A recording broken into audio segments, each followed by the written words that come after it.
कहते हैं हम भारतीय हैं, आप कहते हैं हम सनातनी हैं, ना तो आप धोती कुर्ता पहनते, ना माथे पर तिलक लगाते, ना शिखा रखते, ना तो आप गीता पढ़ते, ना रामचरितमानस पढ़ते, ना सवेरे उठ के अपने बड़ों को प्रणाम करते, ना तो आप हनुमान चालीसा पढ़ते, ना तो आप धर्म की और सत्य की बातें करते। अब बताओ किस एंगल से आप भारतीय और सनातनी हुए? केवल कहने से? कहो हम सनातनी, क्या होगा कहने से?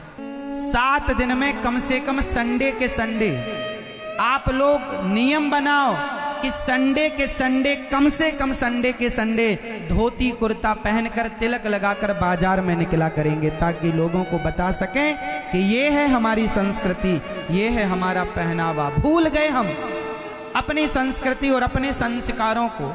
तिलक लगाने में लोगों को शर्म आती। तुम्हें शराब पीने में शर्म नहीं आई, जुआ खेलने में, सिगरेट और गांजा पीने में शर्म नहीं आई, झूठ कपट करने में शर्म नहीं आई, बहन बेटियों को छेड़ने में शर्म नहीं आई, और तुम्हें तिलक लगाने में शर्म आती है। Good morning, good afternoon, good night कहने में तुम्हें शर्म नहीं आई, पर जय श्री कृष्णा, जय श्री राधे कहने में तुम्हें शर्म आती है। क्या करें साहब, सनातन धर्म के विरोधी कोई बाहर से थोड़ी आते हैं, हम और आप ही विरोधी बने पड़े हैं। अपनी संस्कृति को आप कितना प्यार करते हैं,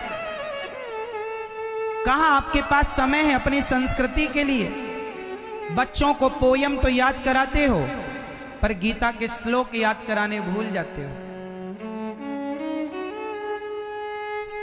बच्चों को रामचरितमानस की चौपाइयां याद कराना भूल जाते हो। घर के ऊपर जूता तो लटकाते हो, टायर तो लटकाते हो, पर घर के द्वार पर शंख चक्र तिलक लगाना भूल जाते हो। घर के द्वार पर मंगल भवन अमंगल हारी, द्रवंश दशरथ अजिर बिहारी चौपाई लिखवाना भूल गए, और जूता टांग दिया कि नजर ना लगे। तुम्हारा लड़का जब दुल्हा बन के जाए तो उसके गले पे भी एक जूता लटका दिया करो, क्योंकि नजर ना लग जाए। लोग टायर लटका देते हैं, टायर।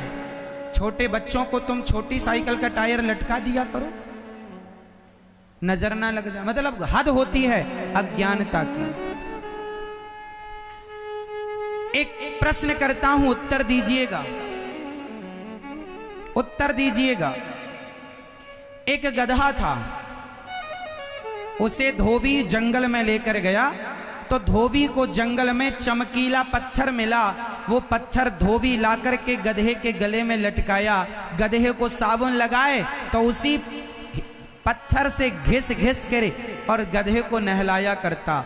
एक दिन वहां से जौहरी निकला, देखा कि गधे के गले पे बेश कीमती हीरा लटक रहा है। उसने धोबी से कहा, भैया ये पत्थर कितने का दिया? धोबी ने कहा, पत्थर की क्या कीमत? अरे 5 रुपए दूंगा, देना हो तो दे दे। धोबी को लगा पत्थर के 5 रुपए मिल रहे। अच्छा, धोबी को पता नहीं था कि ये हीरा है, पर जौहरी को पता चल गया कि ये हीरा है। तो धोबी ने अपने उस पत्थर को 5 रुपए में बेच दिया, जो कि हीरा था करोड़ों का। जौहरी के पास जब हीरा आया, गधा चला गया, धोबी चला गया। उस जौहरी के पास जब हीरा आया तो हीरा जौहरी के हाथ में आकर टुकड़े टुकड़े हो गया, टूट गया। क्यों टूट गया बताओ? जौहरी के पास आते ही वो हीरा क्यों टूट गया? पता है क्यों टूटा? जौहरी ने कहा, वाह रे हीरा, अभी गधे के गले में लटक रहे थे तब तो तुम टूटे नहीं। गधे को नहवा रहा था तुमसे घिस घिस के, तब तो तुम टूटे नहीं, और मुझे जौहरी के पास आए तो टूट गए। तब उस हीरे ने कहा, भैया जौहरी, उस गधे को तो पता ही नहीं था कि मैं कौन हूं। उस गधे को और उस धोबी को तो पता ही नहीं था कि मेरी कीमत क्या है, मैं कौन हूं। पर तुम तो जौहरी थे, तुम्हें तो पता था कि मैं करोड़ों का हूं, फिर भी तुमने मेरी कीमत 5 रुपए लगाई।